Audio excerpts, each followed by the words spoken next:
حضرت خباب رضی اللہ تعالیٰ عنہ کہتے ہیں میں نے عاص بن وائل کے ہم مزدوری کی اور بڑی مشقت کی، میں نے بڑی شاندار کر کے میں نے کام کیا دیانتداری سے۔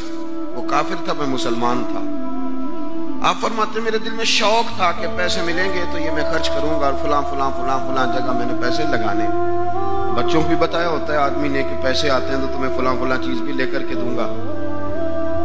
اب مجھے بتلائیے کہ اگر اس دن پیسے نہ ملیں یا کسی وجہ سے ڈوب جائیں تو کتنی اذیت کا اور کرب کا مسئلہ ہوتا ہے۔ فرماتے ہیں جب میں نے مزدوری کر لی، کام مکمل کر لیا اور میں اس کے گھر گیا، میں نے کہا تیرا کام مکمل ہو گیا؟ اس نے کہا میں نے دیکھ لیا۔ تو میں نے کہا میرے پیسے دے دو۔ یہ دیکھو یہ وہ ایمان ہے جس کے بارے میں رب نے کہا وَإِذَا قِيلَ لَهُمْ آمِنُوا كَمَا آمَنَ النَّاسُ، اس طرح کا ایمان لاؤ۔ حضرت خباب کہتے ہیں میں نے کہا پیسے؟ تو کہتے ہیں بڑا آدمی تھا نا، نواب تھا، سیٹھ تھا، چودھری تھا، پاورفل تھا، تو کرسی پر بیٹھ کر ہنسنے لگا، کہنے لگا پیسے تو مل سکتے ہیں پر تھوڑا سا مسئلہ ہے۔ وہ کیا؟ معاذ اللہ ثم معاذ اللہ نقل کفر نہ باشد۔ کہنے لگا اگر آپ کلمہ پڑھنا چھوڑ دیں تو پیسے دوں گا، ورنہ یہ پیسے نہیں ملیں گے۔ ہم یہ کہہ تو دیتے ہیں کہ صحابہ نے سب کچھ لٹایا، لیکن ذرا اپنے پر اور میرے اوپر اس بات کو لاگو کیجیے گا کہ آپ نے محنت کی ہو، کمر دکھتی ہو، ہاتھوں میں چھالے ہوں، اور پھر وہ رقم جس کی بڑی ضرورت ہو وہ روک دی جائے تو یہ دعوے کرنا، نعرے لگانا کام تو آسان ہے، لیکن اس جگہ اپنے آپ کو کھڑا کریں۔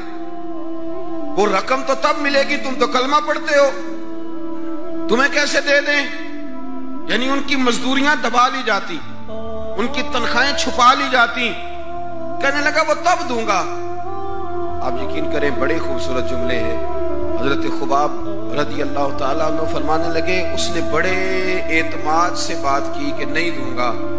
اس کا خیال تھا کہ یہ لڑکھڑائے گا، یہ پچھتائے گا۔ کہتے میں نے بھی رومال اٹھایا اور کندھے پہ رکھا۔ میں نے اسے کہا یار تو نے میرے ایمان کی بڑی تھوڑی قیمت لگائی ہے، تیرا یہ خیال ہے کہ میں اتنے سے پیسوں پہ لڑکھڑا جاؤں گا؟ حضرت خباب فرماتے ہیں مجھے اللہ کی عزت کی قسم وہ میرے سارے پیسے دبا گیا، نہ میرے دل میں ذرا سی رنجش آئی، نہ میرے چہرے پہ ذرا سا بال آیا، پیشانی پہ بال بھی نہیں آیا۔ اور فرماتے ہیں کہ مجھے نہ مزہ آنے لگا، مجھے لطف آنے لگا، مجھے ذائقہ ملنے لگا۔ میں نے کہا اوہو، میں تو بچوں کے لیے مزدوری کر رہا تھا، مجھے کیا پتا تھا کہ میری یہ مزدوری بھی مدینے والے کی غلامی میں لکھی جا رہی ہے۔ تو بچوں کے لیے مزدوری کر رہا تھا، مجھے کیا خبر ہو کہ وہاں لکھی جا رہی ہے۔ حضرت سعد بن ابی وقاص کہتے ہیں میرا اپنی اماں سے بڑا پیار تھا اور زمانہ جانتا تھا کہ بڑا پیار ہے۔ میں نے کلمہ پڑھ لیا، میری اماں نے بھوک ہڑتال کر دی۔ اس نے کہا کہ جب تک آپ کلمہ نہیں چھوڑیں گے معاذ اللہ میں روٹی نہیں کھاؤں گی۔ تھوڑی سی آبادی تھی، برادری میں رہتا تھا، بڑا سا گھر تھا، زمانہ جانتا تھا۔ فرماتے ہیں ہر چوک میں میری باتیں ہونے لگی۔ تیسرا دن ہو گیا، اماں نے روٹی نہیں کھائی۔ آپ اندازہ کر لیں کہ شام کو افطار کے وقت کیا حالت ہوتی ہے آدمی کی، کھانا نہ ملے تو۔ اور تیسرا دن ہو گیا اور بوڑھی اماں، ہر چوک میں بات ہو رہی، اور سعد کی اماں، اور میری ماں کو بھی پتا تھا کہ میں جہاں چاہوں گی مجھ سے محبت کرتا ہے یا وہاں آئے گا۔ آپ فرماتے ہیں ہر چوک میں بات ہونے لگی، ہر جگہ لوگ ذکر کرنے لگے، باتیں چھڑ گئیں، میری ہی باتیں، میرے ہی تذکرے، میرے بارے میں ان لوگوں کا ذکر۔ فرماتے ہیں میں بڑا پریشان ہوا، میں گھر آیا، میرے بہن بھائی بھی مجھ سے کہیں اماں مر جائے گی، میرے والد بھی، میرے دیگر لوگ بھی، سب رشتہ دار میرے گرد ایک۔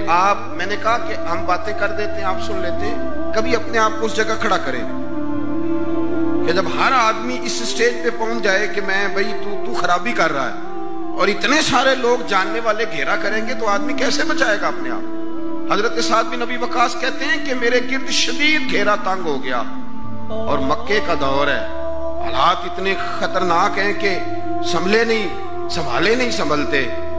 آپ فرماتے ہیں جب حد ہو گئی تو میں نے کہا اماں سنو پھر میری بات، میں تم سے بات کرنے لگا ہوں۔ کہتے ہیں میرے بہن بھائیوں کے بھی کان کھڑے ہو گئے، اماں بھی سہارا لے کے اٹھ کے بیٹھ گئی کہ لگتا ہے کہ برف پگھلنے لگی، لگتا ہے کہ کچھ نرم ہوا ہے۔ فرماتے ہیں میں سامنے کھڑا ہوا اور تھوڑے بہت لوگ جو وہاں موجود تھے وہ بھی قریب آ گئے۔ میں نے کہا اماں تیرا اور میرا پیار زمانہ جانتا ہے اور دنیا کو پتا ہے کہ میں وہ بیٹا ہوں کہ جس کی لوگ مثالیں دیتے ہیں. اماں، ہر چوک میں تیری میری باتیں ہوئی. ان 3 دنوں میں تجھے اور مجھے ڈسکس کیا گیا. اماں تو بڑی کمزور ہو گئی، اٹھ کے تجھ سے کھڑا نہیں ہوا جا رہا. یہ ساری چیزیں میرے سامنے آئیں. بہنوں نے رو کے دکھایا، بھائیوں نے محبت یاد کرائی، ہر چیز میرے آڑے آئی. لیکن حضرت سعد بن ابی وقاص کہنے لگے، اماں میں نے اپنے دل کا جائزہ لیا ہے، میرے ایمان نے ایک وقت بھی مجھے یہ مشورہ نہیں دیا کہ میں اماں کو منا لوں. فرمانے لگے، اماں یہ زمانہ سارا موجود ہے اور لوگ کھڑے ہیں، تیری ایک جان ہے نا، ایک جان. اماں تیری ایک جان ہے، اگر تیری 1000 بھی ہوتی اور ایک ایک کر کے ساری جانیں تیری نکل جاتی تو پھر بھی میں اپنے مدینے والے محبوب کا کلمہ چھوڑنے کو تیار نہیں ہوں. اب تیری مرضی ہے تو روٹی کھا، چاہے بھوک ہڑتال کر، تو اٹھ کے بیٹھ جائے، لیٹی رہے. 1000 جان بھی ہو، ایک ایک کر کے نکل جائے تو ایمان پر سودے بازی ہو سکتی. وَإِذَا قِيلَ لَهُمْ آمِنُوا كَمَا آمَنَ النَّاسُ، اس طرح ایمان لاؤ جس طرح یہ لوگ ایمان لائے ہیں. حضرت سعد بن ابی وقاص یہ نعرہ لگا کے نا، نعرہ مستانہ لگا کے، یہ نعرہ لگا کے تو چلے گئے. حضرت سعد بن ابی وقاص چلے گئے. آپ باہر نکلے تو اماں اٹھ کے بیٹھی، کہنے لگی روٹی لاؤ بھائی. انہوں نے کہا، اماں جی بھوک ہڑتال بس. کہنے لگی، میرا ہی تو بیٹا ہے نا، میں نے پیدا کیا، میں نے پالا ہے، میں رگ رگ سے واقف ہوں. میں جیسے کہتی تھی ویسے کرتا تھا، میں جیسے چلاتی تھی ویسے چلتا تھا. اس نے کہا تھا نا عشق ایک ڈھونگ ہے، تو میں نے کہا تجھے عشق ہو خدا کرے، پھر کوئی تجھے اس سے جدا کرے تو اسے تسبیحوں پہ پڑھا کرے، تو اسی کا نام جپا کرے، تو گلی گلی پھرا کرے، پھر میں کہوں کہ عشق ایک ڈھونگ ہے اور تو نہیں کہا کرے. فرمانے لگی کہ میں جانتی ہوں، مجھے پتہ ہے میرا بیٹا ہے، میری گود میں پلا بڑا ہے، میں جیسے کہتی تھی ویسے کرتا تھا، لیکن اگر میرے سے بڑھ کر بھی کسی سے پیار کرنے لگا ہے تو کچا نہیں کرنے لگا، یہ سچا ہی کرنے لگا ہے. اب یہ واپس لوٹے گا.